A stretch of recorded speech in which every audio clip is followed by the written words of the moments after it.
क्या मुस्लिम मतदाताओं का विश्वास तेजस्वी यादव से हट चुका है?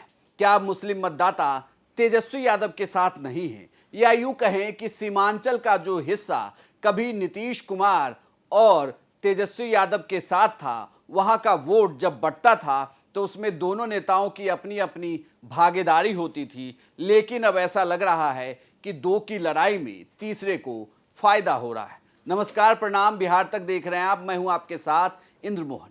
सीमांचल के सीटों की अगर आप लोकसभा सीटों की गणना करें तो उसमें आपको लगेगा कि वहां कांग्रेस ने तो अपनी जगह बनाई, लेकिन आरजेडी बिल्कुल साफ हो गई। जेडीयू की सीटें कम हो गई, लेकिन वहीं एक सीट ऐसी जिसका इम्पैक्ट ऐसा कि उसने पूरे देश में एक तरीके से कहें तो निर्दलीय चुनाव जीतने को लेकर लहर बना दी।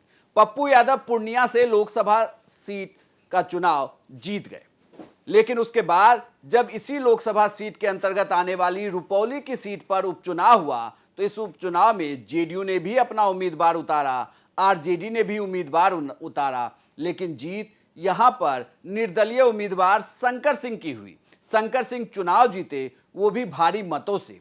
अब इस चुनाव के जीतने के पीछे की अगर आप वजह समझें तो उसमें यह कहा जा रहा है कि बीमा भारती तो एक वजह रही ही, दूसरी बड़ी वजह यह कि ना तो वहां लोगों को नीतीश कुमार पर भरोसा दिखा और ना ही वहां तेजस्वी यादव पर, यानी कि पुराने आजमाए हुए नेताओं की जगह अब वहां के वोटर एक तरीके से निर्दलीय उम्मीदवार पर अपना दांव लगा रहे हैं। या इसे आप ऐसे देख सकते हैं कि वो चेहरा जिस पर विश्वास हो कि वो विकास का काम करेगा, उसे वोटर वोट कर रहा है। तभी तो पूर्णिया लोकसभा की सीट पर पप्पू यादव लोकसभा चुनाव जहां जीतते हैं, वहीं रुपौली विधानसभा उपचुनाव में शंकर सिंह विधानसभा का उपचुनाव जीत जाते हैं। ये उपचुनाव ये भी बताता है कि किस तरीके से सीमांचल से आरजेडी का वर्चस्व एक तरीके से देखें तो खत्म हो रहा है।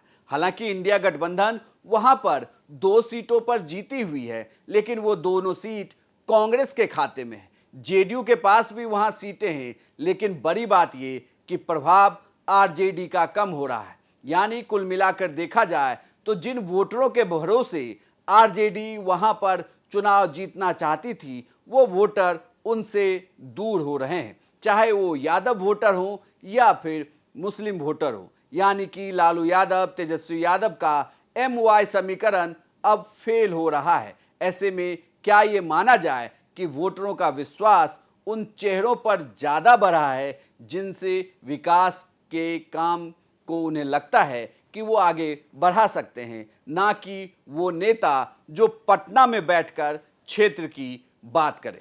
आपको यह जानकारी कैसी लगी हमें कमेंट बॉक्स में लिखकर जरूर बताइएगा। साथ ही आप हमें यह भी बताएं कि आपको क्या लग रहा है कि बिहार में हुए चाहे पूर्णिया की सीट का चुनाव हो या रुपौली, यहां पर निर्दलीय उम्मीदवार की जीत क्यों हुई।